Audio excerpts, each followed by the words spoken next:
네, 저희가 지금 한 10분 정도 해서 저희 터치바이블 선교회가 이제 연말 연시에 좀 이렇게 함께 나눌 수 있는 그런 여러 가지 패키지 또 사역 컨텐츠 좀 함께 나눠봤습니다. 앞으로 시간을 좀 잡아먹어서 죄송하고요. 제가 의도한 건 아니고 저희 김통통 팀장이 갑자기 나타나서 그렇게 한 겁니다. 여러분 이해해 주시고, 자 바로 이제 우리가 기도하고 수요 성경 공부 시작하도록 하겠습니다. 터치바이블 선교회와 샬롬교회가 함께하는 수요 열린 성경 공부, 오늘 성령의 열매 6번째 이야기 함께 나누겠습니다. 잠깐 기도하겠습니다. 하나님의 은혜를 감사드립니다. 주님, 우리가 주의 은혜 아니고는 하루도 또 한나절도 단 한 시간도 1분 1초도 그렇게 은혜롭게 살아갈 수 없음을 고백합니다. 주님 없이는 고통뿐이며 주님 없이는 고난뿐이고 주님 없이는 평안이 없음을 주 앞에 다시 한번 고백합니다. 주님, 오늘 우리가 이제 다시 한번 주의 은혜 구하는 그 마음으로 이 자리 가운데 나왔사오니 성령께서 우리를 인도하여 주시고 성령께서 우리를 주장하여 주셔서 바울을 통해서 우리에게 가르쳐 주신 그 성령의 9가지 열매, 특별히 오늘 인내의 열매를 맺기에 부족함이 없도록 이끌어 주시고 인도하여 주시옵소서. 오늘 함께하는 모든 우리 귀한 사역자들, 또 함께하는 성도님들 주님께서 지켜주시고 그 마음과 심령 가운데 성령의 열매를 맺기에 합당한 주의 제자로서 자녀로서의 삶을 이어갈 수 있도록 능력으로 이끌어 주시옵소서. 시작하는 시간입니다. 마치는 시간까지 성령께서 동행하실 줄 믿고 살아계시고 역사하시는 예수 그리스도의 이름으로 기도하옵나이다. 아멘. 자, 오늘 성령의 열매 6번째 이야기입니다. 열매로는 네 번째 열매가 되겠죠. 그래서 오늘 말씀을 좀 또 다시 한번 읽어보겠습니다. 갈라디아서 5장 22절과 23절 말씀 제가 한번 봉독해 보겠습니다.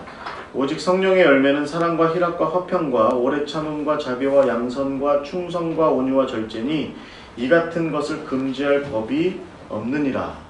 아멘. 오늘은 이제 여기 나와 있는 오래 참음입니다. 오래 참음, 인내 이렇게 얘기하죠. 네, 여러분, 인내라고 하는 것은 사실은 기독교만 혹은 성경만 이야기하는 덕목은 아닐 거예요. 인내라고 하는 것은 고금 이래로 좀 유명하다 싶으신 분들은 다 이 인내라고 하는 것에 대해서 다 이렇게 한마디씩 다 했죠. 그래서 제가 좀 괜찮은 말도 좀 몇 분 골라봤습니다. 아리스토텔레스, 시작에 아리스토텔레스가 딱 있더라고요. 보니까 잘 알죠. 인내는 쓰고 그 열매는 달다. 이 얘기를 저도 잘 몰랐는데 아리스토텔레스께서 하셨더라고요.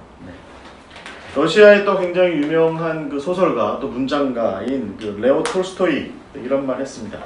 이 세상에 가장 위대한 2명의 그 전투를 잘하는 그 전사가 있는데 그 중 하나가 인내이고 다른 하나는 시간이다 라고 이렇게 말하기도 했습니다.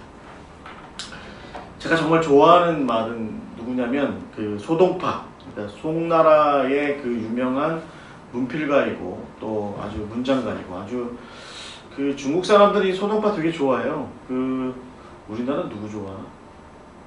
우리나라는 이런 비슷한 사람? 김삿갓? 모르겠어요. 하여튼 이 소동파 이 사람 굉장히 좋아합니다. 아주 해학적인 말들도 많이 했고요. 아주 명문가이기도 했고. 근데 이 사람이 그 산문집 중에 그 조창론이라는 게 있는데 거기서 이런 말을 했습니다.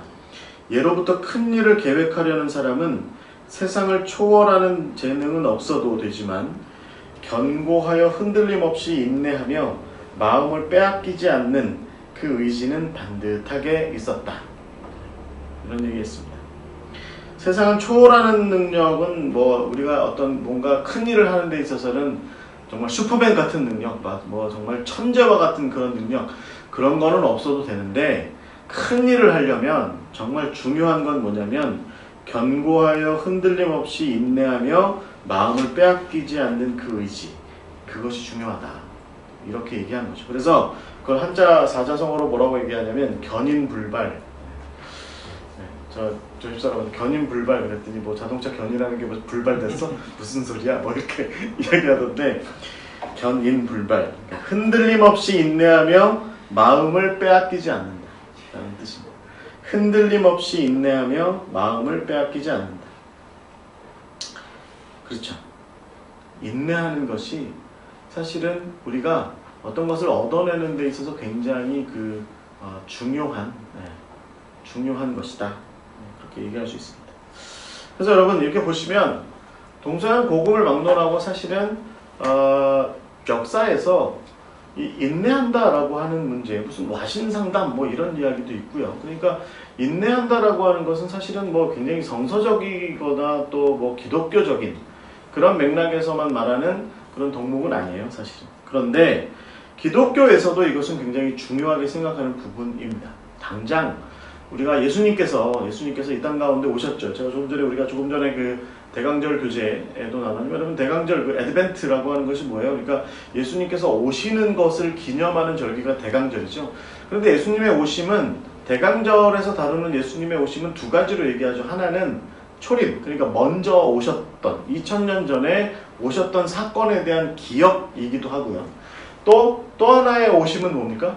재림, 그러니까 앞으로 오실 분에 대한 기다림, 그것이 있죠. 그래서 대강절이 대강 보내라 해서 대강절이 아니라, 그래서 어떤 분은 대강절 안 좋아하더라고요. 어떤 목사님이 저한테 대강절이란 말 쓰지 말고 대림절이란 말 써. 그래서 저도 좀 고민을 하겠는데 인터넷 같은 데 좀 뒤져보니까 대강절이란 말을 사실은 더 많이 써서 저희가 대강절이라는 말을 썼는데, 그래서 대강절은 대강을 보내라서 대강절이 아니라 오실 분에 대한 기다릴 때자, 기다림이 있다라고 하는 거죠. 그래서 이 기다림 어떻게 기다려야 되나요? 특별히 그리스도인들의 예수님의 오심은 어떻게 기다리는 것이 합당한가요? 뭐 흥청망청 놀며 기다리나요? 그렇지 않고 인내하며 기다리는 거죠.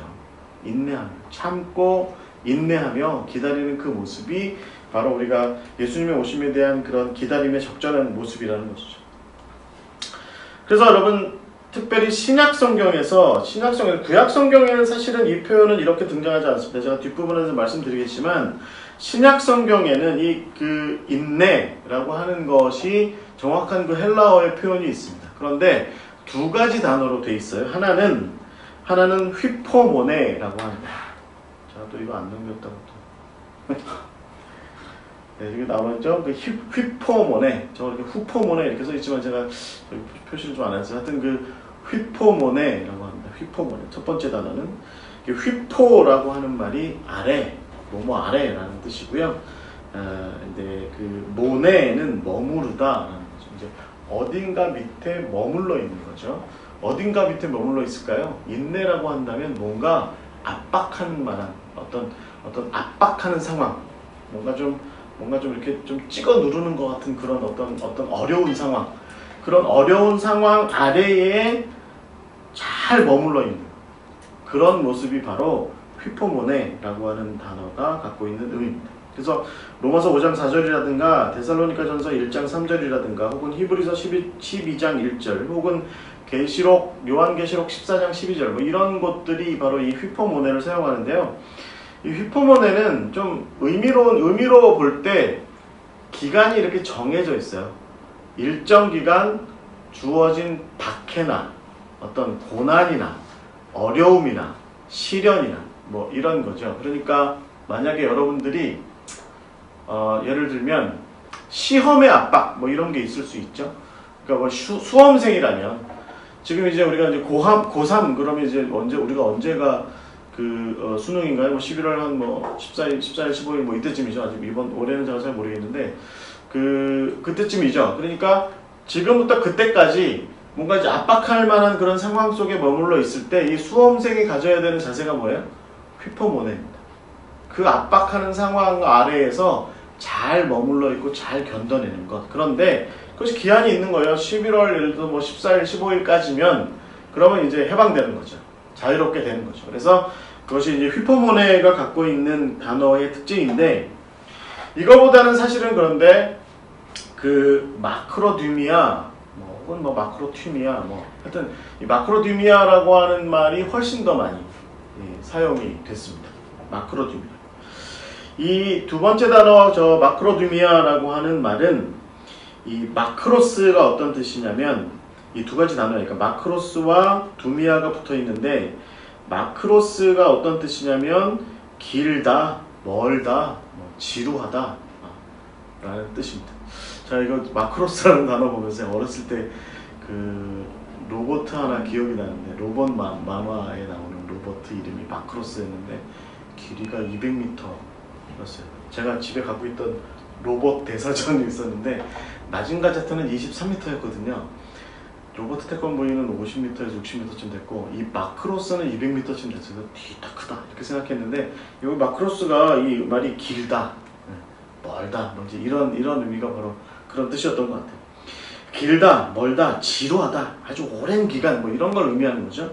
그 다음에 그 듀미아, 꼭 듀머스라는 말은 뭐냐면 열정 혹은 정신 뭐 이런 뜻이에요. 그러니까 아주 긴 기간 동안 갖는 어떤 열정을 잃어버리지 않는, 그 마음을 잃어버리지 않는 그런 상태. 그래서 아주 긴 기간 동안 어떤 일정하게 유지하는, 그것을 잘 유지하는 정신이나 상태, 이것이 바로 마크로듀미아라고 이렇게 얘기하는데, 오늘 우리가 함께 나눈 갈라디아서를 포함해서 그 로마서 2장 4절, 9장 22절, 뭐 고린도후서 6장 6절, 베드로후서, 특히 베드로서 뭐 3장 15절 이런 말씀들이 바로 마크로듀미아, 오랫동안, 아주 오랜 기간 동안 잘 유지하다, 잘 유지하고 지킨다라고 하는 그런 의미를 갖고 있는 거죠. 특별히 데살로니가전서 오늘 우리가 함께 나눈 5장 22절의 네 번째 성령의 열매, 그러니까 오래 참음이라고 하는 말은 바로 이 마크로듀미아입니다.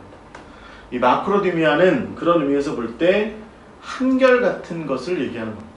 그러니까 이 휘포모네가 갖고 있는 것처럼 뭔가 어떤 압박하는 듯한 상황에서 그걸 이렇게 잘 견뎌내는 그런 거죠. 이건 일정 기간 동안.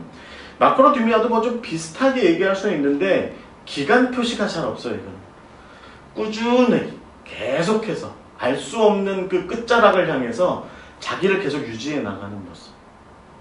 그것이 아마 마크로듀미아. 그래서 영어 표현에 steadfast 아니면 staying power 뭐 이렇게 얘기하면, 그래서 지속하는 힘, 한결같음 뭐 이런 것들이 바로 마크로듀미아라고 이렇게 얘기할 수 있을 것 같아요. 저는 그래서 이 steadfast가 참 좋은 단어인 것 같아요. 특별히 우리 크리스찬에게 이 steadfast하다라고 하는 말이 좋은 말인 것 같아요. 여러분 그 steadfast한 사람들 있죠. 영어 표현에 steadfast한 사람들 있어요. 네, 여러분 어떠세요? steadfast 하세요? 늘 한결같으세요? 아니면 아침이 다르고 점심이 다르고 저녁이 다르고 조석으로 변개하는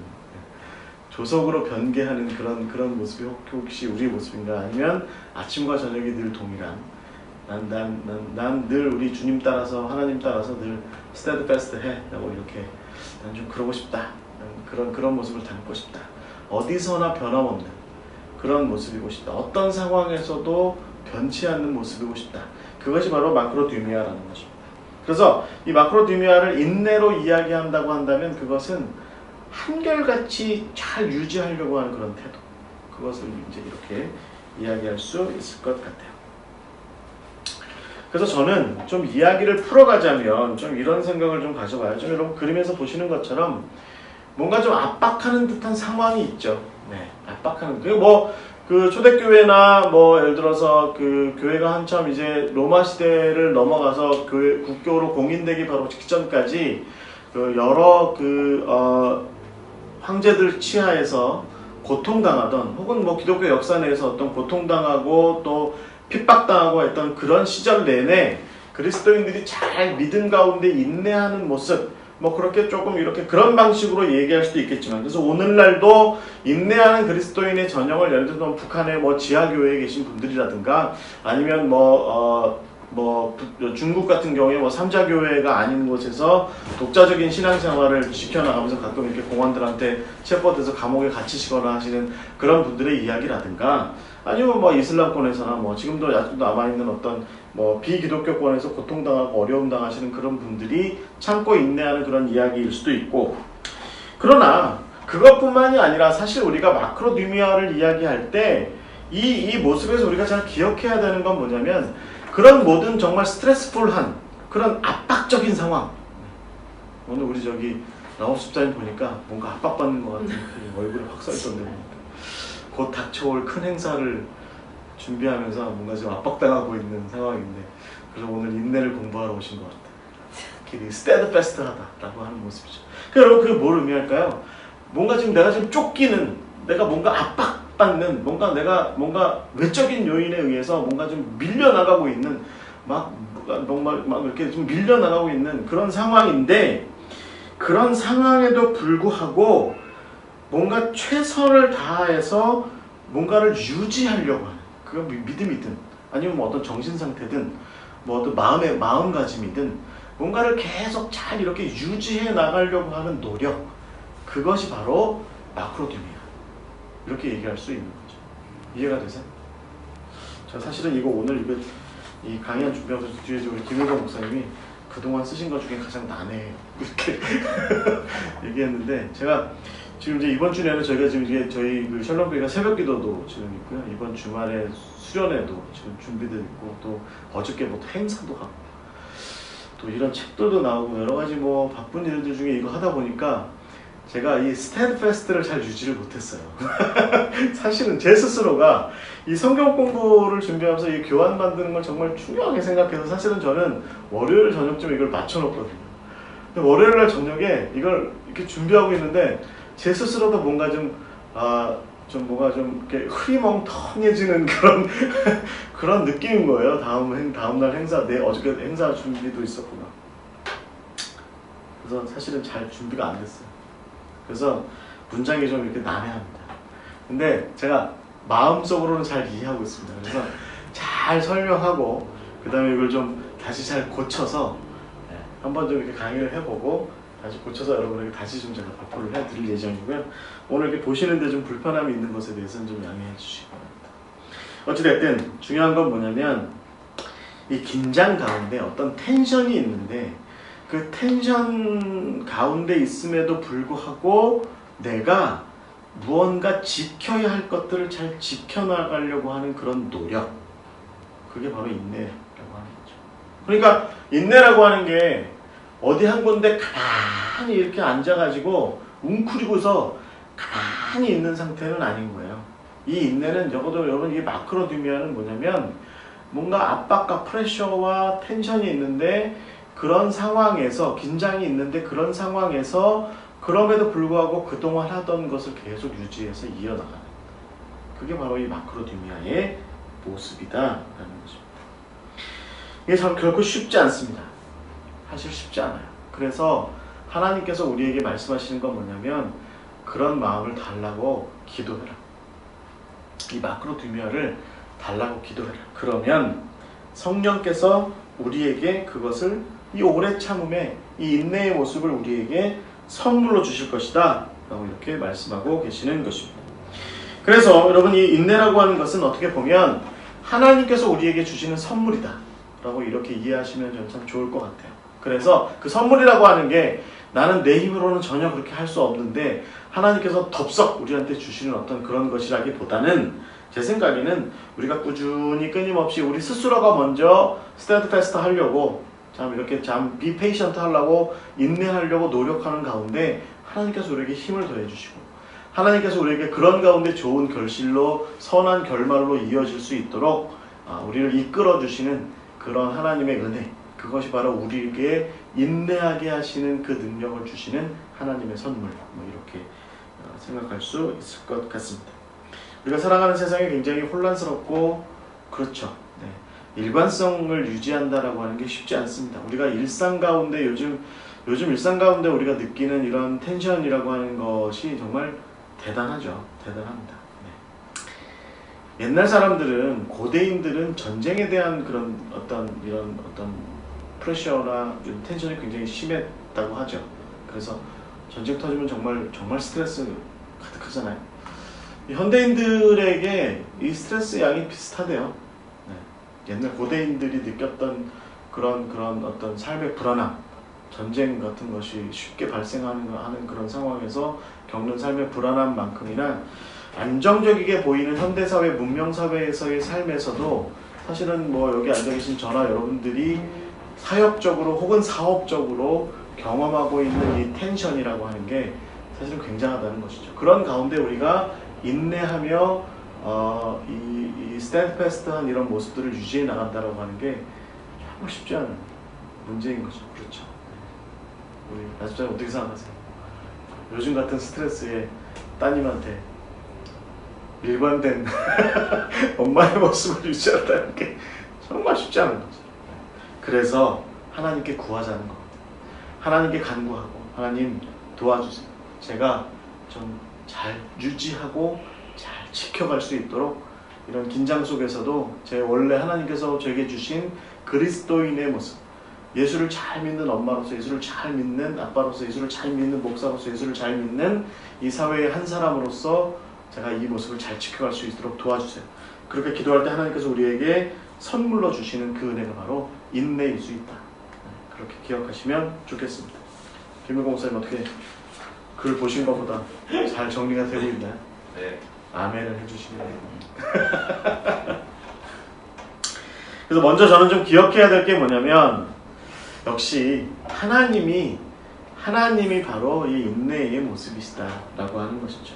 그래서 저는 좀 구분을 하자면 예를 들면 우리가 앞부분에 사랑과 희락과 화평 같은 특히 이제 사랑과 기쁨 이런 평안 이런 모습처럼 하나님께서 그 사랑으로 말미암아서 본래적으로 당신의 그 삼위 하나님 되신 가운데 품고 계신 모습으로서의 어떤 아주 본성적인 모습이다라고 이렇게 이야기하기에는 이게 조금 말하자면 인간과의 피조물과의 관계 속에서 발생하는 어떤 모습, 그런 모습으로 얘기할 수 있는 것이 바로 이 인내의 모습일 것 같습니다. 그래서 이 인내는 우리가 이해할 때 하나님께서 당신의 피조물과의 사이에서 그 관계를 지켜나가시기 위해서 보이시는 그런 어떤 덕스러움, 이렇게 이해하시는 것이 하나님 편에서의 인내의 모습.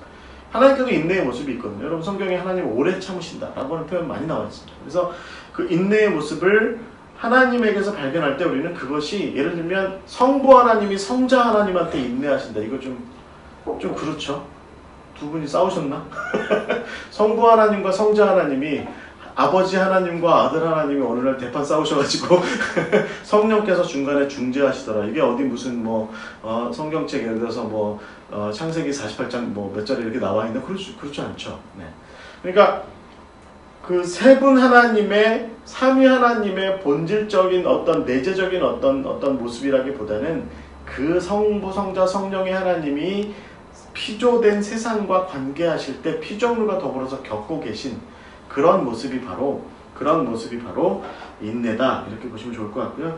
사실은 가장 이 부분에 대해서 잘 나와 있는 표현이 뭐냐면 출애굽기 34장의 말씀입니다. 여러분 출애굽기 한번 찾아볼까요? 구약성경 출애굽기 34장, 대충 이제 어디의 이야기인지를 아실 거예요. 출애굽기 34장 5절과 6절 말씀입니다. 이게 이제 어떤 얘기냐면 하나님께서 두 번째 십계명 돌판을 만드실 때 이야기입니다. 이거 왜 만드셨죠? 모세가 깨트려 받았잖아요. 잘 들고 가다가 이렇게 살금살금 잘 들고 가다 깨트린 게 아니라 이스라엘 백성들이 금송아지 만들어 가지고 아론과 더불어서 이게 하나님이야 라고 이렇게 산 밑에서 이렇게 말하자면 이제 우상 숭배를 하는 모습을 보시고 하나님 진노하셨고, 이제 모세는 첫 번째 십계명 돌판을 깨트려 버렸죠. 그리고 나서 하나님께서 두 번째 돌판을 만드실 때 모세와 더불어서 그때 이제 하나님의 보이신 모습이에요. 5절과 6절에 이렇게 기록되어 있습니다. 여호와께서 구름 가운데에 강림하사 그와 함께 거기 서서 여호와의 이름을 선포하실세 여호와께서 그의 앞으로 지나시며 선포하시되 여호와라 여호와라 자비롭고 은혜롭고 노하기를 더디하고 인자와 진실이 많은 하나님이다 라고 이렇게 되어 있습니다. 거기 보시면 노하기를 더디한다. 여러분 화면에 보시면 slow to anger 라는 표현이죠. 이게 바로 노하기를 더디한다는 표현입니다. slow to anger. 그러니까 화를 내시는 걸 좀 이렇게 좀 천천히 하신다는 얘기예요. 네. 우리 이상철 목사님 아드님한테 좀 이렇게 슬로우 투 앵거 하시나요? 아니면 이렇게 직설로 그건 아닌 것 같은데. 네, 제 옆에서 봬도 그러실 것 같은데 슬로우 투 앵거 하시지 않을까. 하나님의 모습 잘 닮으셨어요. 자, 그래서 이 슬로우 투 앵거, 그러니까 노하기를 더디한다는 표현이 구약에 꽤 많이 나옵니다. 이 슬로우 투 앵거라고 하는 이 표현이 구약에 꽤 많이 나오고, 그런 표현들이 나와 있는 것뿐만 아니라 사실은 하나님께서 노하기를 더디하실 뿐만 아니라 노하는 것을 대신해서 자비를 드러내시는 모습을 굉장히 많이 보이시죠. 그래서 아담과 하와의 불순종이라든가 가인의 불순종이라든가 이런저런 어떤 인간의 불순종 가운데 화를 내시거나 진노를 바라시거나 그래서 또 벌을 내리시거나 그런 것들을 하시기에 앞서서 그런 것들의 최종적인 어떤 심판 같은 그런 모습들을 보이시기에 앞서서 항상 기회를 주시는, 뭔가 좀 이렇게 기회를 주시는 그런 노하기를 더디하시는 모습이 분명하게 있습니다. 어떤 분이 뭐라고 얘기하시냐면 재미있는 얘기 하더라고요. 하나님의 인내는 딱 요만큼의 두께라는 거예요. 그래서 누가 뭐라고 얘기했냐면 뒷다 얇은데요?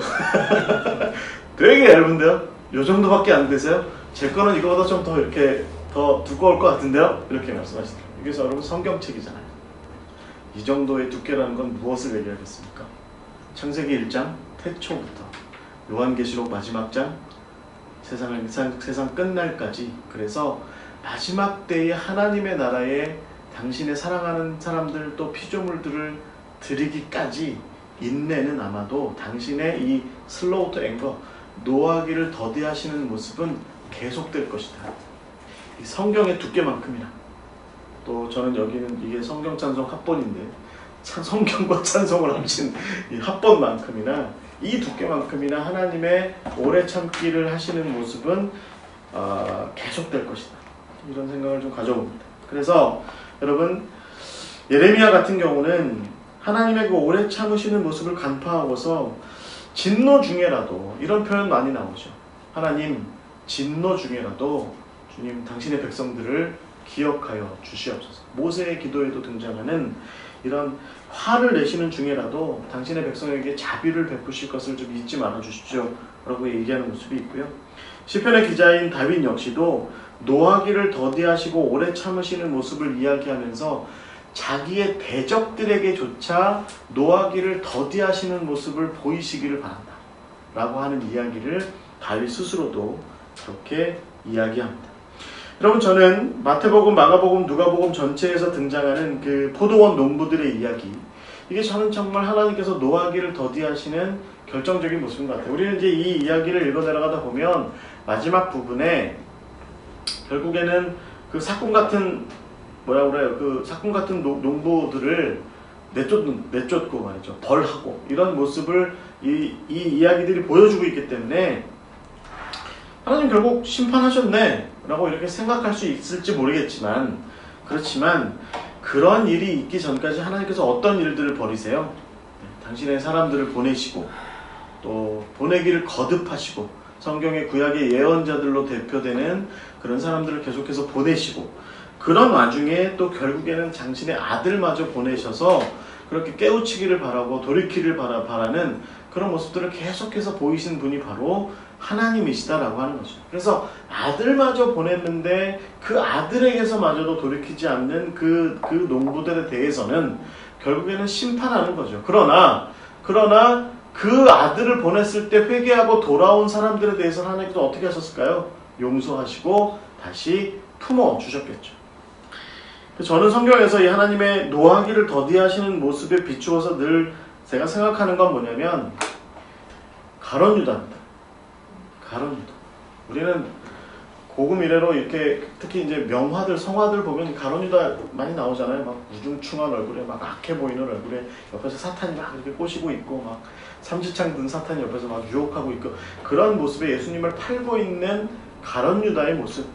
그리고 여러분, 그러나 여러분 만약에 그 가룟 유다가 예수님께서 부활하시던 날, 그래서 제자들 앞에 나타나시던 그때에 그가 시온산에 있던 마가의 다락방으로 가서 제자들과 함께 있었더라면, 예수님께 배신하고 예수님을 팔아 넘겼을지라도 예수님의 제자들과 함께 있었더라면 예수님께서 그를 다시 받아주지 않았을까요?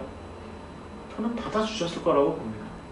근데 그가 거기로 가지 않고 흰놈의 아들 골짜기 쪽에 있는 아겔다마라고 부르는 그 피밭, 그러니까 거기 그곳에 가서 거기 목매어 죽었다라고 하는 그것이 그의 최종적이고 결정적인 완결된 실수의 모습이었던 거죠. 따지고 보면 가룟 유다가 범죄한 모습, 어떤 실수하고 범죄한 모습, 배신하고 범죄한 모습이나 다른 제자들의 모습이나 심지어는 그 베드로의 모습이나 다를 게 뭐예요? 이렇게 얘기했더니 어떤 분이 가룟 유다는 돈 받았잖아요. 라고 그렇게 얘기하는데, 그렇죠. 돈 받고 안 받고의 차이일 뿐이지 사실은 이 좀 별다르지 않은, 특히 베드로 같은 경우에.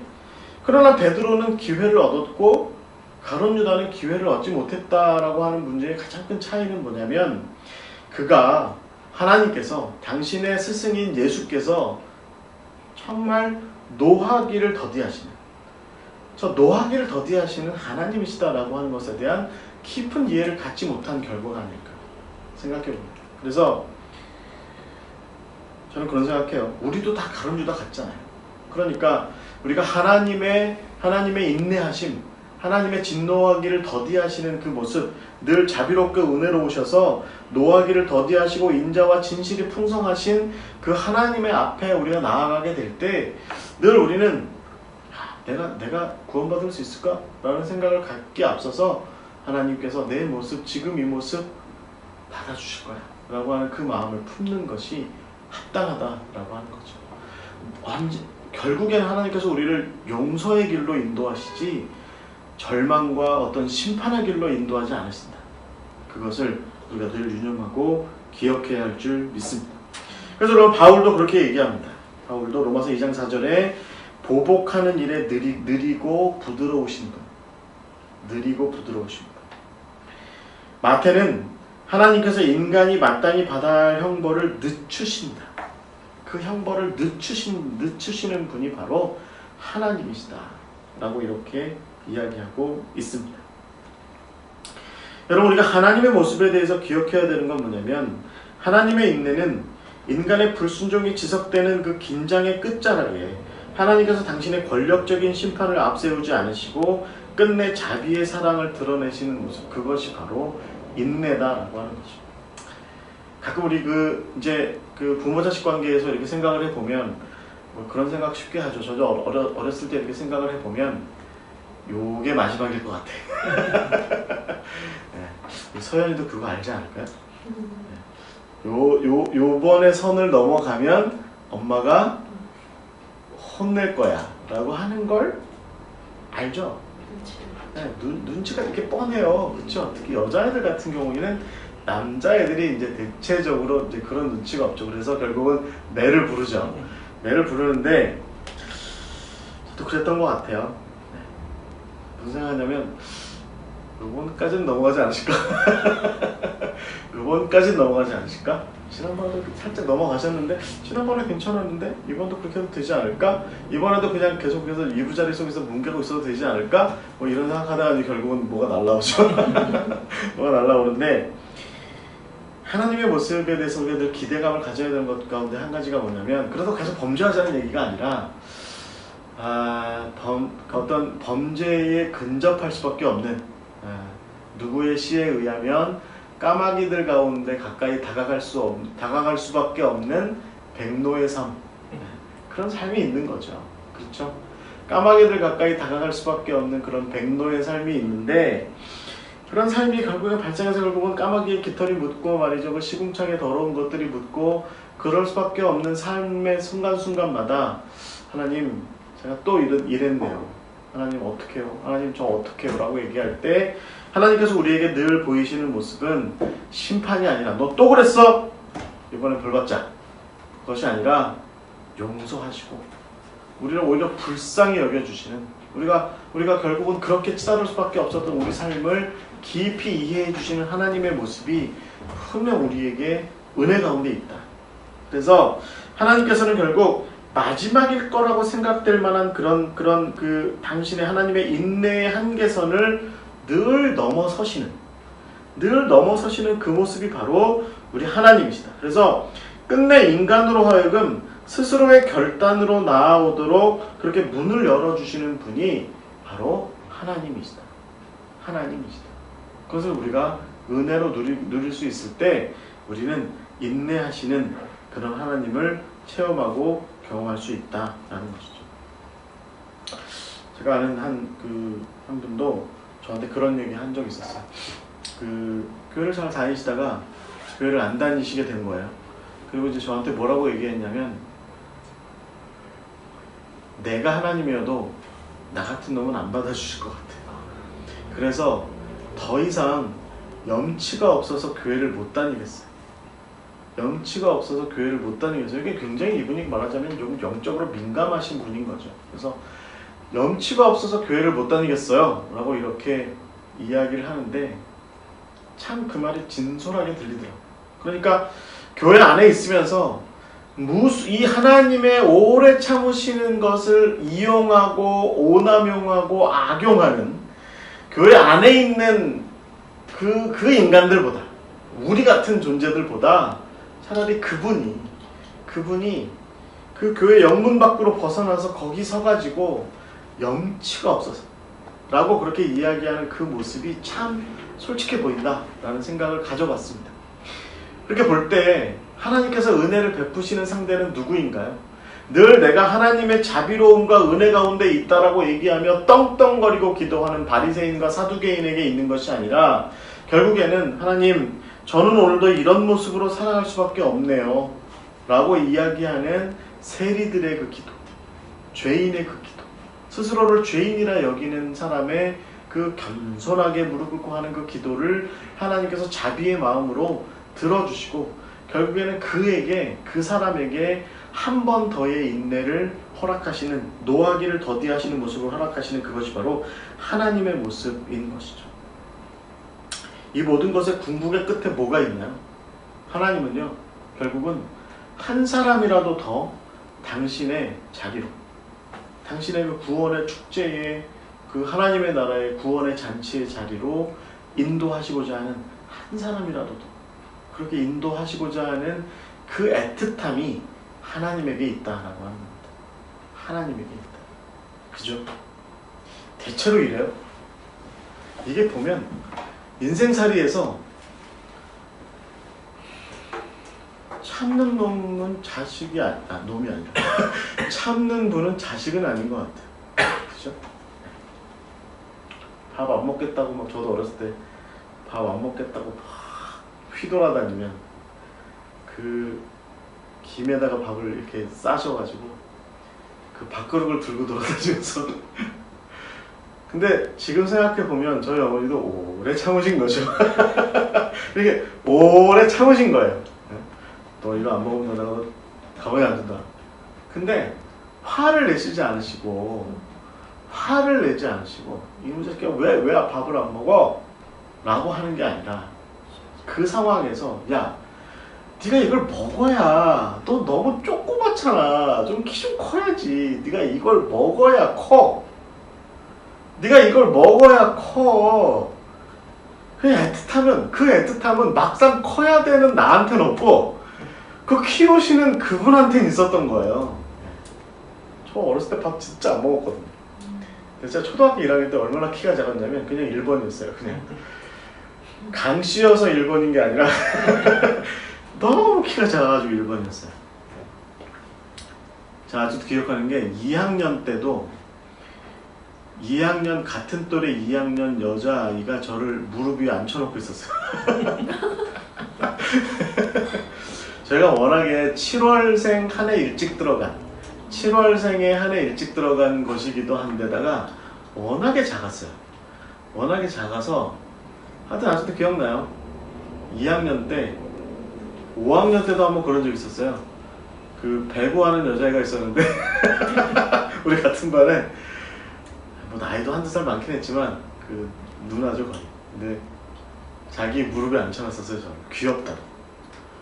밥도 같이 먹고 그랬던 기억이 나요. 굉장히 작았어요 제가.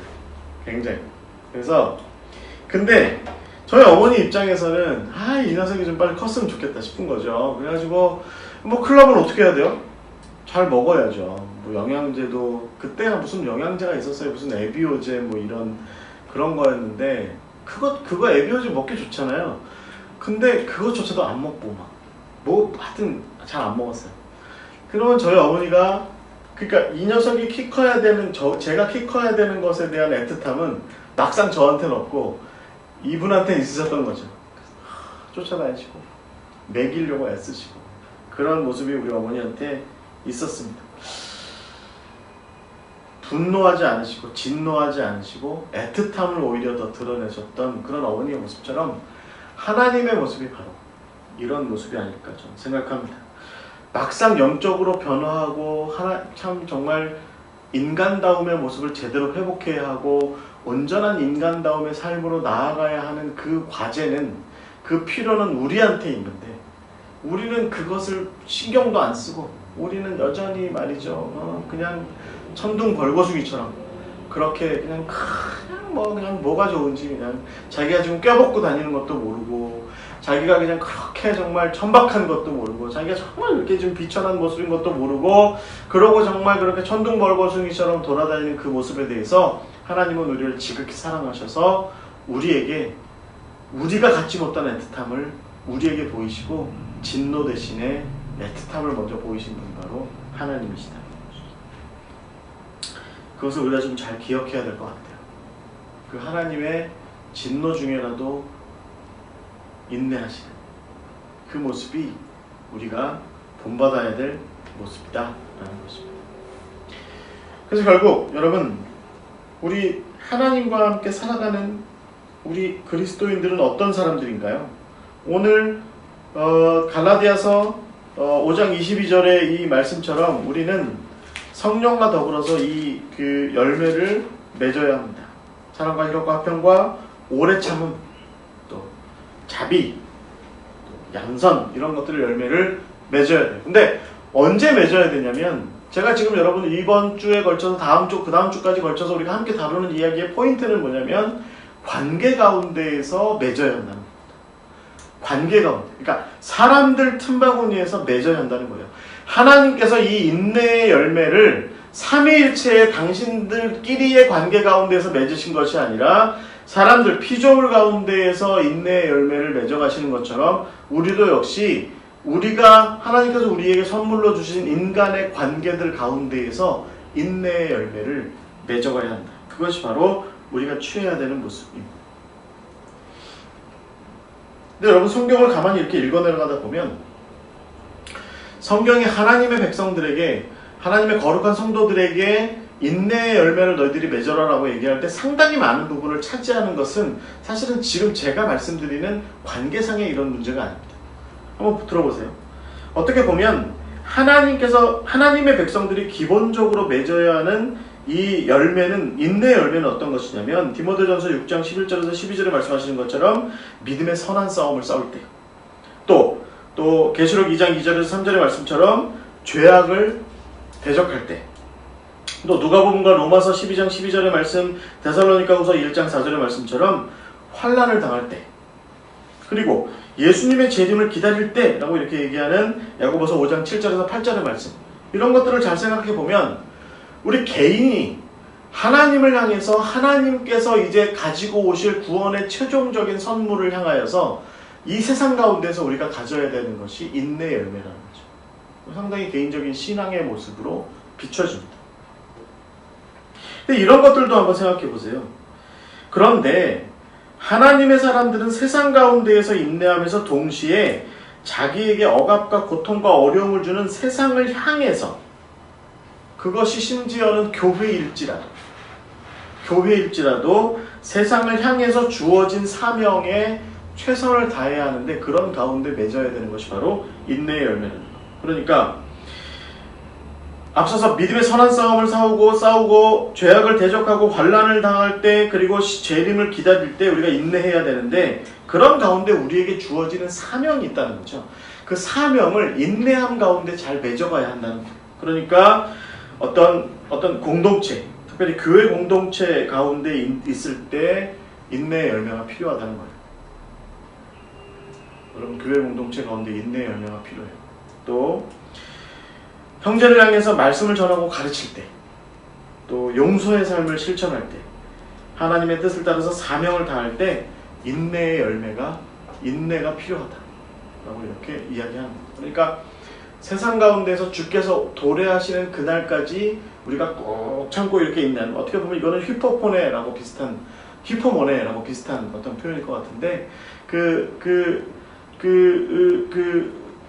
그거 외에 인내의 또 다른 모습은 뭐냐면, 그런 가운데에도 제가 아까 말씀드린 스테드패스트한 그런 모습, 그러니까 그런 가운데에도 사명을 꾸준하게 이어가는 그 모습들이 인내하는 사람들의 모습이다라는 것입니다. 저는 그래서 이것이 바로 팔복의 모습이 아닐까 저는 생각합니다. 가난한 가운데, 애통한 가운데, 또 온유해야 하는 가운데, 의에 굶주린 가운데에서도 화평의 열매를, 또 어떤 또 긍휼의 열매를, 또 화해의 열매를, 또 핍박당하는 것도 두려워하지 않는 그런 열매를 맺어가는 사람들, 그것이 예수님께서 너희들이 참 복이 있다라고 말씀하신 그런 사람들의 모습이라고 한다면, 바로 이 모습이 바로 그 모습이라는 거죠. 이 모습, 세상 가운데서 주께서 오실 그날을 꿋꿋이 기다리는 가운데, 그런 가운데 사명을 실천하되 신실하게 사명을 실천하는 것, 내게 맡겨준 사명을 신실하게 실천하며 나아가는 그것이 바로 주께서 도래하시는 그날까지 우리 인내의 열매다라는 것입니다. 제 출신교회가 독립운교회라는데요, 유세근이라고 하는 목사님이 목회하실 때 6.25 전쟁이 났어요. 그래서 이분이 납북되셨는데, 그분이 피난길을 이렇게 거절하셨어요. 그리고 자기는 교회에 남아서 이 교회를 계속 지켜야 합니다 라고 얘기하셨고, 들리는 이야기로는 교회에 남아서 계속 기도하셨고, 공산치하 속에서 교회에 계속 남아 계셨고, 기도를 계속 하시던 중에 마지막에 이제 납북되셔서 북한으로 납북돼서 넘어갔을 때 아마 중간에서 돌아가셨을 거다라는 가능성이 높다. 총살당하셨거나 뭐 이런, 그랬을 거다라고 얘기하는데, 그런 모습일 거라고 저는 생각합니다.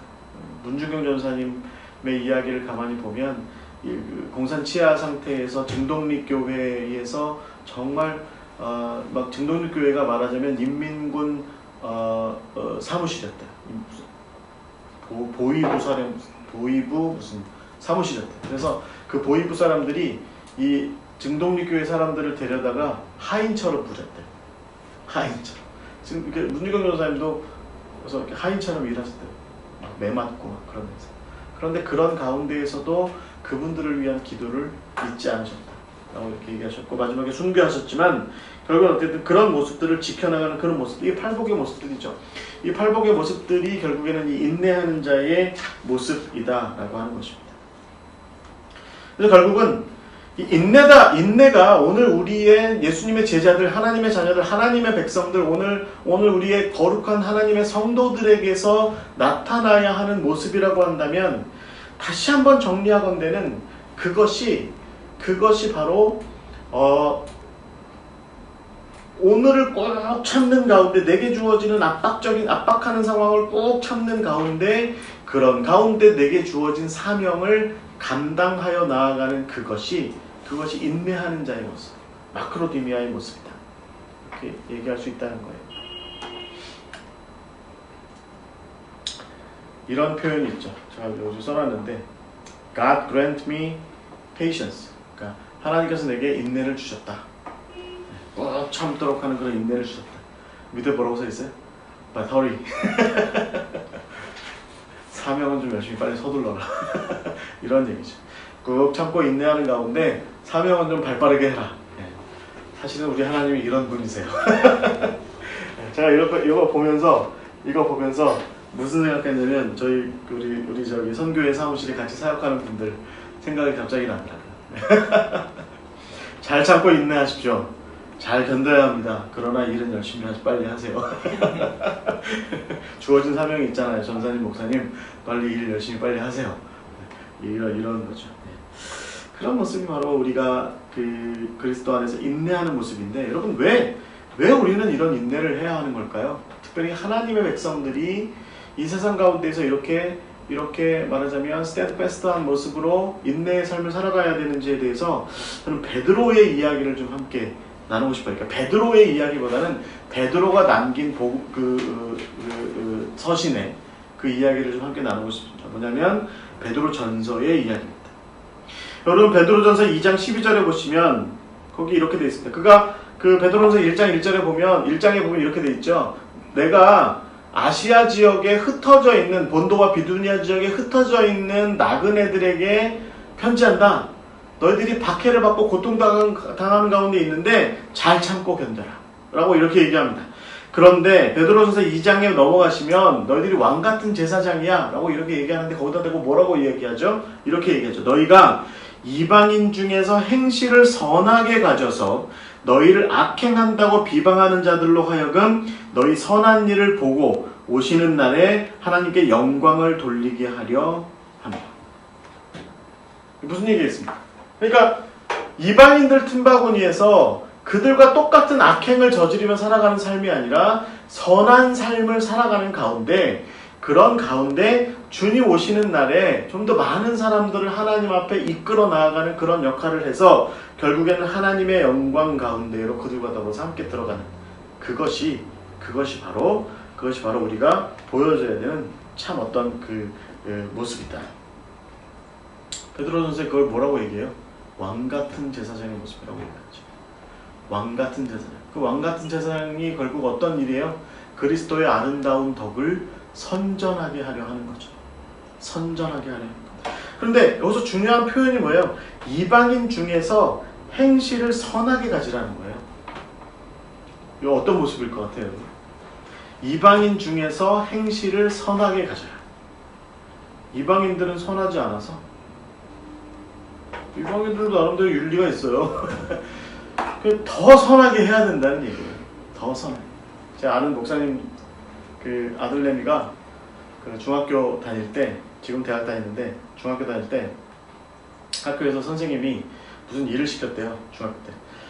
좀 이제 늦게 끝났대, 일이. 그래서 점심시간이 됐는데 밥 먹으러 갔대요. 근데 선생님이 뭐라고 그랬냐면, 야, 빨리 와. 이거 좀 더 해야 돼. 마무리해야 돼. 그래서 너 빨리 가서 새치기를 해서라도 밥을 빨리 먹고 와. 이렇게 얘기했대요. 이 친구가 실제로 새치기를 한 거예요. 뒤에서 이런 얘기가 들려왔대요. 에휴, 교회 다니는 놈이. 이 녀석이 버텼대요. 이 친구가 뒤에서 교회 다니는 놈이 새치기 하냐? 버텼대요. 왜냐면 선생님이 빨리 밥 먹고 오라고 했으니까. 근데 뒤에서 한마디가 더 날라왔대요. 뭐라고 얘기했냐면, 목사들이야. 목사들이야 라는 말에는 뒤로 왔대요. 다시 뒤로 돌아왔대요. 그거는 못 버티겠더래요. 뒤로 와서 줄 서서 먹고 선생님한테 가서 선생님한테 문자 보내. 죄송해요. 줄이 아직 많이 있네요. 줄 서서 먹어요. 선생님이 그랬대요. 아니, 새치기하고 빨리 먹고 오라니까. 내일은 8월라서 빨리 먹고 와. 아무래도 줄 서야 될 것 같아요. 선생님, 안 될 것 같아요. 그렇게 얘기했다는 거죠. 여러분, 이것은 무엇을 이야기하겠습니까? 이것이 바로 어떻게 보면 우리 그리스도인의 삶의 모습이라는 거예요. 그러니까 세상 사람들은 어떤 사람들이에요? 자기들은 지키지도 않는 법을 우리 믿는 사람들한테는 들이대는 것이 세상 사람들이에요. 그러니까 우리 그리스도인들이 세상 가운데에서 직장 생활할 때, 이럴 때 잘 안 하려고 하는 태도가 뭡니까? 교회 다닌다는 거 티 안 내려고 하죠. 그죠? 자기가 집사인 거, 자기가 권사인 거, 장로인 거, 그렇죠. 제가 아는 목사님 한 분이 일 다니시거든요. 일 다니시는데 그분이 이렇게 공장에 일 다니세요. 그런데 그 공장에서 목사인 거 티 안 내려고 무척 애쓰신대요. 그래서 제가 왜요? 라고 물었어요. 왜요? 라고 천연덕스럽게 물었어요. 근데 그분이 뭐라고 대답했냐면, 목사인 것이 밝혀지는 순간 거의 모든 종류의 야근과 거의 모든 종류의 아주 시덥지 않은 일들, 자질구레한 일들은 전부 저한테 옵니다. 그분 여자 목사님이시거든요. 전부 저한테 옵니다. 자기는 그거 감당할 수 없다는 거예요. 그런데 저희 터치바이블 선교에서 했던 그 일터신앙 세미나 때 오셔가지고 그 얘기를 하시더라고요. 그런데 그분이 저희가 터치바이블 선교에서 했던 일터신앙 세미나가 끝나고 나서 그분이 다시 뭐라고 얘기했냐면, 아무래도 가서 자기가 당신이 목사인 것을 밝혀야 되겠대요. 실제로 밝히셨대요. 그리고 나서 정말 어려움을 많이 겪으셨답니다. 여기 나온 표현대로 우리가 지금 이렇게 다루는 대로 그 본인이 목사인 것이 밝혀진 상황 속에서 그리스도인임과 더불어서 목회자인 것을 유지해 나가기가 너무 힘들었다는 거죠. 그런데 그것을 꿋꿋이 지켜나가야 했다는 거예요. 꿋꿋이. 지금 한 거의 2년 지났는데요. 어떤 한 분이 목사님 다니시는 교회에 저도 좀 다녀야겠다고 얘기하더라고요. 이게 바로 아름다운 덕을 선전하는 이 베드로가 이야기하는 참 모습인 거죠. 여러분, 여기서 잘 드러나지 않는, 베드로가 잘 표현하지 않았지만 드러나고 있는 그리스도인다움의 모습이 어떤 거예요? 스테드패스트한 거죠. 인내하는 모습입니다. 마크로디미아한 모습이 바로 그리스도인의 모습인 것입니다. 우리 라집사님이 사업하시는데 어디 가서 그리스도인인 것이 밝혀지는 순간 살짝 이렇게 좀 조금 더 남겨 먹으려고 했던 것이 드러난다든지 뭐 이러면 이제 뒷말이 나오는 거죠. 교회 다니는 사람 말이야. 여러분, 교회 다니는 것이 세상 가운데 빛으로 드러나면 우리는 인내해야 하는 겁니다. 그 상황 가운데 우리가 가져야 되는 태도는 바로 인내인 것입니다. 베드로는 이것을 두 가지로 이야기합니다. 그래서 아주 구체적인 현실을 이야기해요. 하나는 뭐냐면 베드로전서 2장 13절에서 18절의 말씀이고, 다른 하나는 베드로전서 3장 1절에서 6절 말씀이에요. 그 베드로전서 2장 13절에서 18절이 뭐냐면 총독, 높은 사람들 사이에서 당신이 어떤 모습이어야 한다 라고 하는 겁니다. 베드로전서 2장 한번 찾아볼까요? 베드로전서 2장 13절에서 18절에 보시면 이렇게 되어 있습니다. 인간의 모든 제도를 주를 위하여 순종하되 혹은 위에 있는 왕이나 혹은 그가 악행하는 자를 징벌하고 선행한 자를 포상하기 위하여 보낸 총독에게 하라. 곧 선행으로 어리석은 사람들의 무식한 말을 막으시는 것이라. 너희는 자유가 있으나 그 자유로 악을 가리는 데 쓰지 말고 오직 하나님의 종과 같이 하라. 뭇사람을 공경하며 형제를 사랑하며 하나님을 두려워하며 왕을 존대하라. 이게 무슨 얘기겠습니까? 법을 지키라는 거예요. 더 열심히 법을 지키라는 거예요. 그렇게 되면 인간의 우리의 삶이 어떻게 돼요? 사실은 법 제대로 다 지키고 살면 더 불편하죠. 그런 거 아니겠습니까? 새벽 3시에 아무도 안 지키는 횡단보도 신호를 혼자서 멀뚱히 지키고 있는, 그러다 저러다 이경규 씨는 누구한테 냉장고도 주기도 하더만 옛날에 칭찬합시다인가요? 뭐 그런 프로그램에서 그런 것도 주기도 하기도 했지만 이렇게 법을 지키고 있는 거죠. 그냥 묵묵하게 이렇게 지키고 살아가는 겁니다. 그래서 무슨 소크라테스도 아닌 것이 악법도 법이야 라고 이렇게 뭐 지키고 살아가는 그 모습이 있는 겁니다.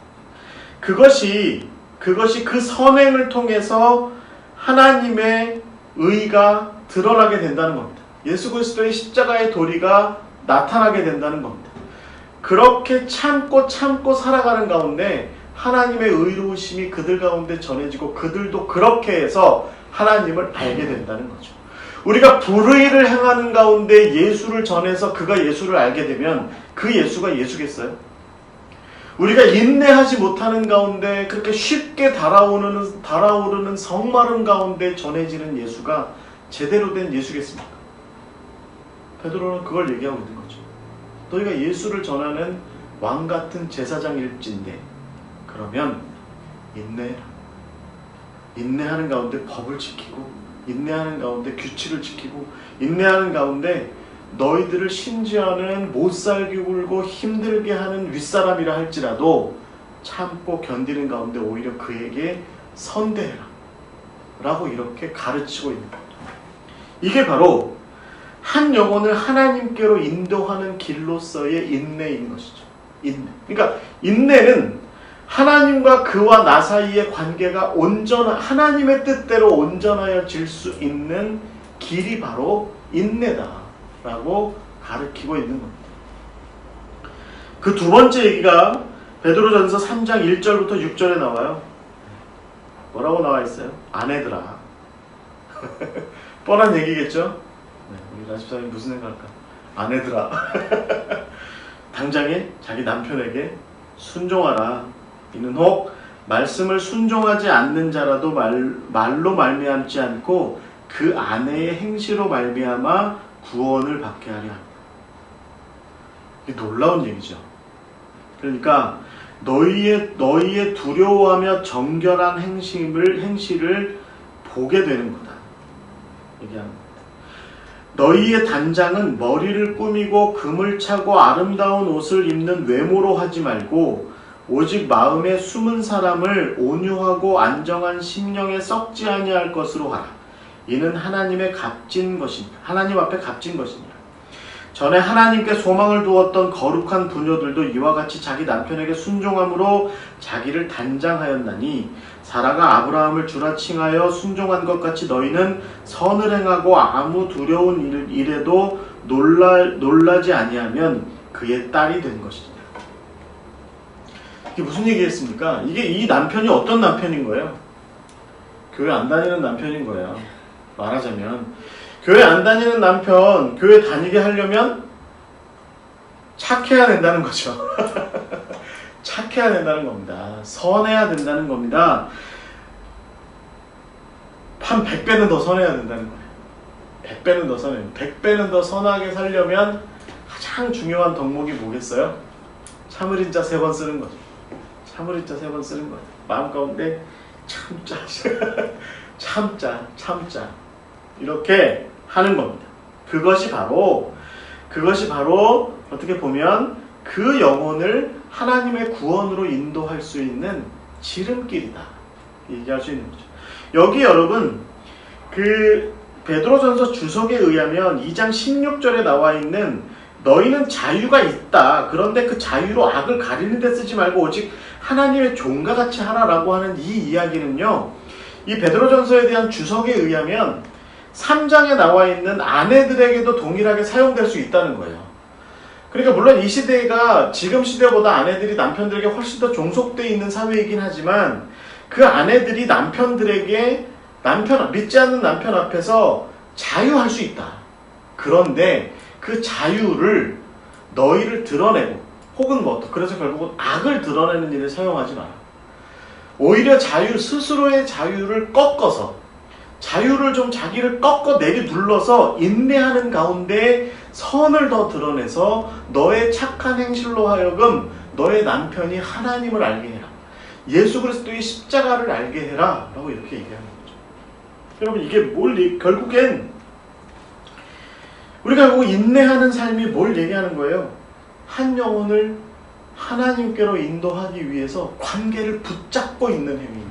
이게 바로 우리가 인내한다는 것은 무엇을 얘기해요? 한 영혼을 하나님께로 이끌어 가기 위해서 관계를 붙들고 있는 상황인 거예요. 그러면 내가 붙잡고 있는 상황에서 볼 때 누가 갑이에요? 붙잡고 있는 건 나죠. 그는 그냥 잡혀 있는 쪽이라면 언제든지 떨어내려고 하는 쪽이 갑일 수 있습니다. 그런데 그럴 때마다 내가 언제든지 그렇게 얘기할 수 있어요. 에라, 마음대로 가라. 너 마음대로 해라. 라고 이렇게 얘기할 수 있지만 그리스도께서 우리에게 십자가로 보이신 그 오래 참으셨던 그 사랑과 인내의 모습으로 우리도 역시 그가 우리를 떨쳐서 가버리려고 할 때 다시 붙잡아야 하는 것이 바로 우리라는 겁니다. 붙잡고 관계를 계속해서 유지하고 그런 가운데 더 선하게 하고 선대하고 하는 그런 가운데 하나님의 사랑을 더 보여주고 그렇게 해서 한 영혼이 나와 더불어 관계가 유지되면 종국에 하나님과 더불어의 관계도 온전히 회복될 수 있다. 그러니 참을인 자를 3번 쓰는 일은 굉장히 복음적인 일이 되는 겁니다. 굉장히 복음적인 일이 되는 겁니다. 여러분 여기서 잘 생각하세요. 여기서 베드로전서 2장과 3장이 얘기하는 것에서 이 아랫사람과 그러니까 말하자면 말하자면 청지기 같은 그런 밑에서 일하는 사람과 아내의 공통점이 뭡니까? 밑에서 일하는 사람이에요. 인페리어한 사람이에요. 슈퍼리어한 사람이 아니라 인페리어한 사람이에요. 밑에 사람이라는 거예요. 아랫사람이라는 거예요. 그런데 아랫사람이 관계를 유지하기 위해서 이런 애를 써야 하는 거죠. 아랫사람이 관계를 유지하기 위해서 이런 애를 써야 돼요. 참고 또 참고 참고 또 참는 거죠. 이런 애를 써야 하는 거죠. 저는 이런 부분들이 굉장히 인내와 관련된 굉장히 중요한 영적인 모습이 있다 라고 생각할 수 있습니다. 우리가 얼마든지 자유하여서 우리 윗사람한테 사표 쓸게요, 그만합시다 라고 이렇게 얘기할 수 있어요. 우리 남편한테 가서 이혼하자 나 예수 참 믿는 남편 새로 만날란다, 네. 이렇게 할 수 있어요. 그런데 그러지 말라는 거. 근데 이게 웃기는 얘기인 거잖아요. 지금 보면 아랫사람인데 내가 아랫사람인데 내가 내 윗사람한테 그렇게 말하는 게, 저는 당신과의 관계를 계속해서 유지하고 싶습니다. 그럼 그 윗사람이 뭐라 그래요? 가서 일이나 열심히 해. 그 남편한테 뭐라고 그럴 것 같아요? 나는 당신과 계속 이 결혼 생활을 유지하고 싶어요. 그러면 그 교만한 남편이, 예수 안 다니고 교만한 남편이 뭐라고 그래요? 그래? 그럼 밥 잘해. 집안일 잘하고 내가 시키는 거 다 잘해야 된다. 너 아니면 너 이혼이야. 강짜 부리고 갑질하지 않을까요? 그렇잖아요. 윗사람이 그렇게 하지 않을까요? 그럴 때 아랫사람인 의리된 입장의 이 아랫사람이 더 그렇게 하라는 겁니다. 참을 입자를 더 새기라는 거죠. 이게 바로 그리스도인의 인내하는 삶의 실체라는 겁니다. 지키고 유지하는 것. 그러니까 내가 주도권을 갖고 있지도 않은 관계의 상황에도 그 관계를 지켜나가기 위해서 노력하는 거죠. 상대에 대한 관심을, 그 관계를 잘 지켜나가기 위해서 자기를 더 낮추고, 그리고 상대에 대한 관심을 거두지 않고 그 상대를 위해서 버려온 최선의 그 꾸준함을 계속해서 유지해 나가는 것. 그것이 어떻게 보면 궁극에 한 영혼을 온전히 하나님 가운데 얻게 되는 관계를 지켜나갈 수 있는 지름길이라고 이렇게 이야기하는 겁니다. 어떻게 보면 세상에 영원한 갑이 있을까요? 그렇지 않습니다. 우리가 대통령을 뽑잖아요. 대통령 되고 나면 나라님 돼서 청와대 구중궁궐 속에 딱하니 앉아 계시지만, 그러나 늘 갑은 우리인 것이죠. 문재인 대통령조차도 요즘 얘기 들어보면 문재인 대통령조차도 그 뭐라고 그래, 지지율 그거 정말 고민스럽대잖아요. 정말 일희일비하지 않겠다 청와대 대변인은 계속 얘기하지만, 그러나 그거 그렇게 무시할 수 있는 거 아니다 라고 얘기하는 것이 그런 모습이라고 한다면, 관계에 있어서의 100% 갑인 사람은 없겠죠.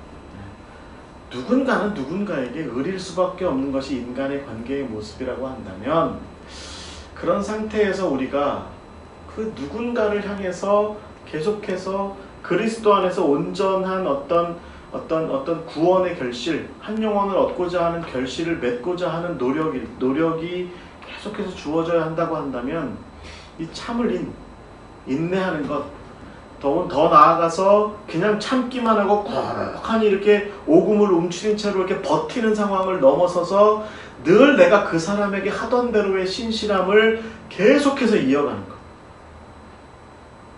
이거 굉장히 어려운 일이죠. 하지만 이걸 이어가라 라고 얘기하는 것이 베드로가 우리에게 오늘 인내와 관련해서 가르치는 말씀인 것입니다.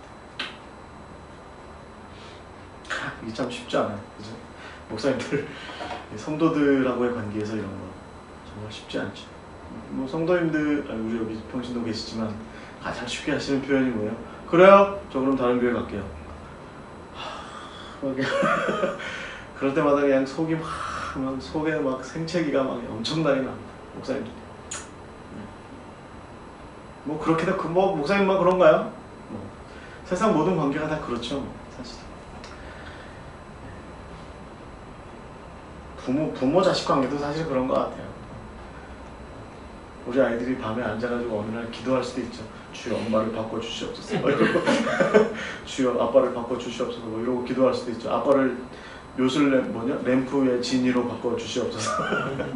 이렇게 기도하고 있을지도 모르죠. 아빠가 얼마나 정말 아침 저녁으로 그 녀석 지를 먹여 살리기 위해서 그렇게 애쓰고 노력하는지도 모른 채로 저렇게 무능력한 아빠 말고요. 요술의 램프의 요정 진이 허락하여 주시옵소서. 이렇게 기도할지도 모르죠. 근데 그러면 그 녀석이 그렇게 한다고 우리가 자 그래 그러면 우리 오늘 계약서 쓰자. 계약서 쓰자. 그래. 너 그런 말 3번 더 하면 너도 삼진 아웃. 우리 관계 끊자. 그러나요? 그 녀석이 그러고 다닌다 한들 우리는 계속해서 그 관계를 지키고 유지하기 위해서 애쓰죠. 그가 온전한 이 사회 가운데 이 세상 가운데 온전한 한 성인이 되는 그날까지. 마찬가지입니다. 우리가 그리스도인으로서 만나는 많은 사람들, 그가 높은 사람이건 그가 낮은 사람이건, 베드로는 오늘 우리에게 각별하게 예를 들기를 그가 우리를 압제하는, 그가 우리를 이끌어가는, 그가 우리를 막 힘들게 만드는 높은 사람일 때 더더군다나 인내하며 그를 위해서 최선을 다해라 라고 그렇게 얘기하는 그것. 그렇게 해야 그를 설득해서 그를 온전한 하나님의 사람이게 할 수 있다 라고 얘기하는 그 말씀을 깊이 받아들이고, 여러분 우리가 관계 가운데에서 첫 번째 맺어야 되는 열매가 바로 이 인내다 라고 하는 것을 기억해야 될 것 같아요. 마지막에 이야기를 좀 제가 정리하자면 이렇습니다. 성령 안에서 인내의 결실을 맺는다라고 하는 것은요, 결국은 우리가 그를 소비하는 관계가 아니라 그가 잘 가꾸어져서 성장하도록 하는 관계를 우리가 지향하는 것이 바로 우리가 관계 안에서 온전한 관계 가운데에서 맺어지는 열매의 모습. 그것이 바로 인내여야 한다라고 하는 것이죠. 여러분, 이 성장이라고 하는 것을 가만히 생각해 보면 우리가 인내 가운데서 맺어가는 이 성장의 열매는 바른 성장이고 깊은 성장이고 풍성한 성장이에요. 근데 가만히 생각해 보면 세상도 성장에 대해서 얘기해요. 세상도 우리 서로에게 이야기합니다. 나는 당신이 성장하기를 바래 라고 얘기합니다. 나는 당신의 사업이 번창하기를 바래. 나는 당신이 잘 되기를 바래. 나는 당신이 정말 제대로 잘 이렇게 자라가기를 바래. 발전하기를 바래. 이렇게 얘기하는 것이 사실은 세상입니다. 세상도 그렇게 얘기를 해요. 그런데 가만히 따져보면 세상이 말하는 성장은 마치 예수님께서 말씀하신 돌짝밭, 길가 혹은 가시밭, 그런 그 잘못된 밭들의 비유에서 이야기하는 것처럼 결국에는 성장을 제한시키거나 결국에는 성장을 잘못된 성장의 방향으로 나아가게 하거나 결국에는 성장조차에도 관심이 없는 것일 수 있는 그런 성장에 대한 관심, 헛된 관심, 그런 것일 수 있다. 세상이 말하는 성장에 대한 관심이라고 하는 것은 그런 표면적이고 말하자면 영어 표현의 슈퍼피셜한 결국에는 자기 입속을 차리고자 하는 것이다. 결국에는 자기 입속을 차리고자 상대방에게 성장을 얘기하는 거지. 네가 나하고 사업적인 동업관계가 있으니까 너도 잘 돼야 나도 잘 되는 거니까 나는 네가 잘 되길 바래 라고 이렇게 이야기하는 것은 결국은 세속의 관계에서의 성장에 대한 관심이에요. 근데 여러분, 우리가 복음 가운데에서 예수 그리스도 관계에서의 성장에 대한 관심하고 귀한 차이가 뭘까요? 결국에는요, 세상의 관계에서의 성장에 대한 문제는 이게 성장을 원하는 쪽이 의존적일 수밖에 없다는 겁니다. 그러니까 내가 그에게 의존적일 수밖에 없어요. 우리가 여러분 다 이렇게 좀 무슨 이렇게 사역이나 사업적인 관계에서 가만히 생각해 보시면 우리 나집사님 어떻게 생각하세요? 나집사님이 의린 관계가 더 많아요? 갑인 관계가 더 많아요? 반반. 가만히 따져보면 제가 요즘 어떤 분한테 얘기 들어보니까 나는 확실히 진짜 갑이 더 많은 것 같아. 그런 얘기를 더 많이 하는 것 같아요. 이거 조율을 잘하면 사업이 좀 재밌을지도 모르겠지만 대부분의 세상의 인간관계가, 대부분의 세상의 관계가 결국에는 내가 성장하기 위해서 결국에는 구걸하고 손을 내밀어야 하는 경우가 훨씬 더 많은 것이 바로 세속의 관계인 것이죠. 여러분, 우리가 한번 반대로 생각해 보면 그리스도인의 관계에서 우리가 생각을 해보면 어느 쪽이 더 의존적인 거예요? 성장을 바라는 쪽이 어느 쪽에 있나요? 우리 쪽에 더 많이 있어요. 우리가 그리스도 안에서 그를 온전한 사람이고자, 그가 온전한 그리스도인이고자, 그가 그리스도 안에서 영적으로 참 온전한 하나님의 사람이고자 그렇게 잘 키워내고자 한다면 결국에는 성장을 원하는 쪽은 그쪽인데, 성장이 필요한 쪽은 그쪽인데, 제가 저희 어머니하고의 옛날의 관계처럼 성장을 원하는 쪽은 그쪽인데 성장이 필요한 쪽은 그쪽인데 결국은 내가 의릴 수밖에 없는, 성장을 위해서 내가 협력하고 성장을 위해서 내가 어떤 뭔가를 제공하는 내 쪽에 오히려 더 의릴 수밖에 없는 그런 관계가 바로 그리스도 안에서 형성되는 관계다라는 것이죠. 그렇게 본다면 인내라고 하는 것에는 어떻게 보면 이 영성이 필요한 것 같아요. 영성. 그러니까 내가 저 사람을 성장시키고자 한다면, 내가 저 사람을 온전하게 만들고자 한다면, 내가 저 사람을 하나님 보시기에 합당한 자로 이렇게 잘 세워나가고자 하는 그런 목적을 가지고 있다고 한다면 결국은 내가 의릴 수밖에 없는데, 그래서 내가 결국은 많이 참아내고 많이 인내할 수밖에 없는데, 맨날 그 녀석은, 그 사람은 도망가려고만 하고 맨날 붙잡아 앉히려고 하는 건 나일 수밖에 없고 하는 그런 입장이라고 한다면, 그래서 먹여주는 쪽도 나고 붙잡아 앉히는 쪽도 나라고 한다면 영성이 필요한 것은 어디입니까? 나예요. 내가 그래요. 여러분, 그래서 세상의 모든 선생님들과 세상의 모든 목사님들과 영적인 지도자, 세상의 모든 부모님들은 제가 보기에는 키우려고 하는 쪽인데 의린 관계죠. 그렇잖아요. 키우려고 하는데 나는 키워주는 입장인데, 그래서 저놈이 나한테 감사하다고 해야 되는데, 저 친구가 나한테 감사하다고 해야 되는데, 저 사람이 나한테 감사하다고 해야 되는데, 왜 구걸하는 쪽이 나? 이쪽이 바로 우리 이 성장을 지향하는, 그래서 결국은 인내가 발생할 수밖에 없는 관계가 바로 그런 모습이라는 거죠. 그렇게 볼 때 우리에게 그래서 인내의 영성이라고 하는 것이 굉장히 중요하다는 것입니다.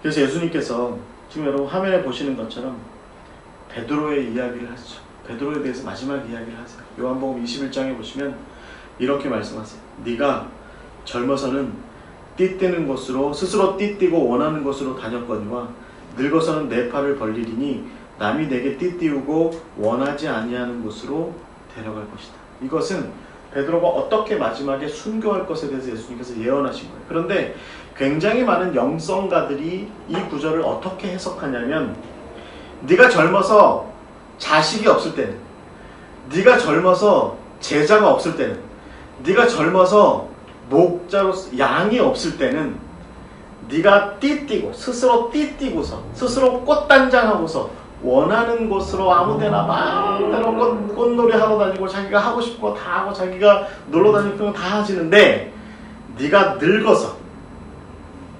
늙어서는, 그래서 네가 자녀가 생기고 네가 제자가 생기고 네가 후배가 생기고 네가 영적인 양들이 생기고 하면, 그래서 그 녀석들이 한 번도 너한테 밥 달라고 구걸한 적이 없는데 너는 밥을 줘야 되고, 한 번도 너한테 설교해달라고 한 적이 없는데 너는 설교를 해줘야 되고, 한 번도 너한테 뭘 어떻게 해달라고 한 적이 없는데 너는 그 녀석들의 필요를 따라서 그렇게 채워줘야 되는 그런 영적인 을의 입장이 되고 나면, 그렇게 되고 나면 그들이 너를 두 팔을 벌리고서 너를 띠띠우고, 자기 띠를 묶지 않고 너를 띠띠우고서 너를 질질 끌고서 원치 않은 곳으로 너를 데려갈 거다.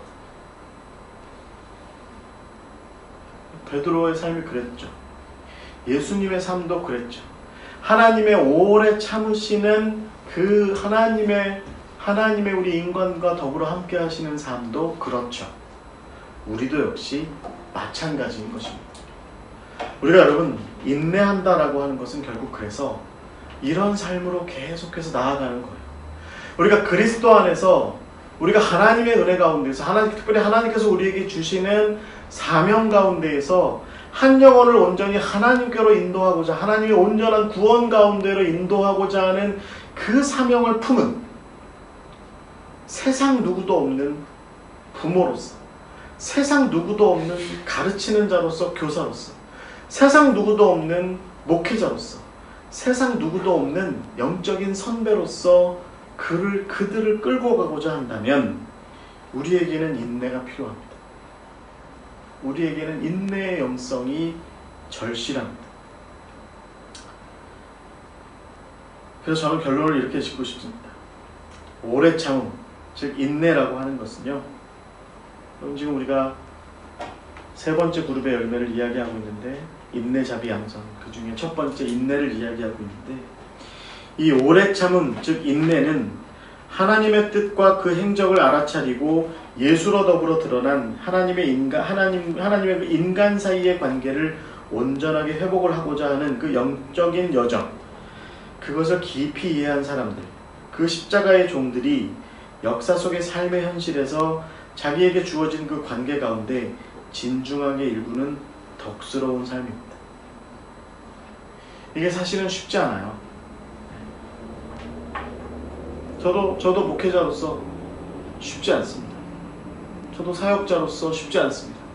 저도 신학의 선배로서 쉽지 않은 일들이 제 주변에서 많이 일어납니다. 그는 원치 않는데 나는 채워주고 싶은 마음이 있어요. 나는 먹고 싶지 않은데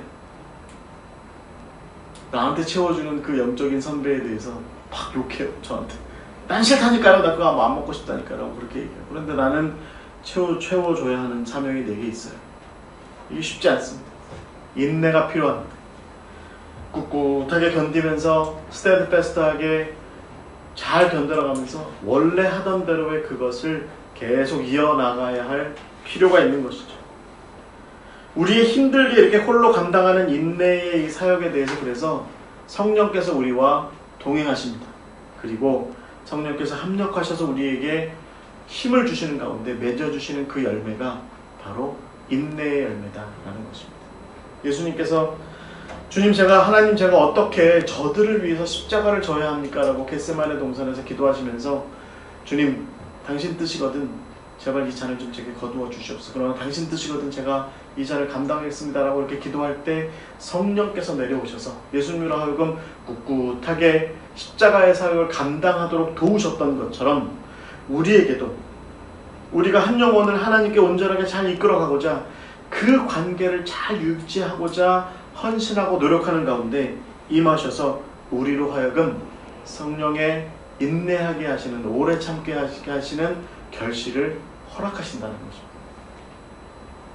시편 126편 6절에 이런 말씀이 있습니다.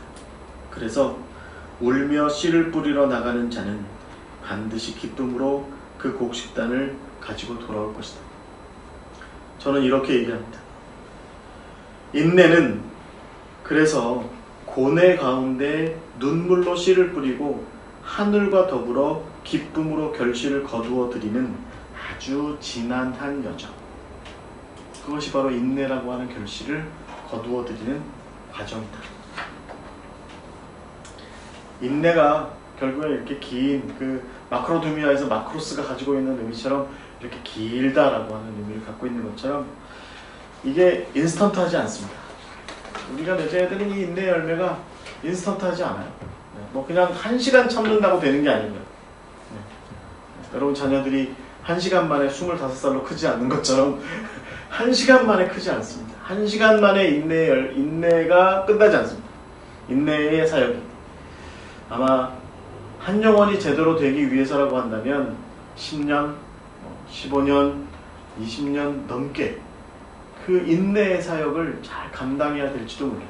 여러분 힘들죠. 어렵습니다. 그럴 때 성령께 우리가 구해야 할 줄 믿습니다. 성령이여 내게 인내의 결실을 맺을 수 있도록 제게 좀 스테드패스트 할 수 있는 그 마음을 허락하여 주시옵소서.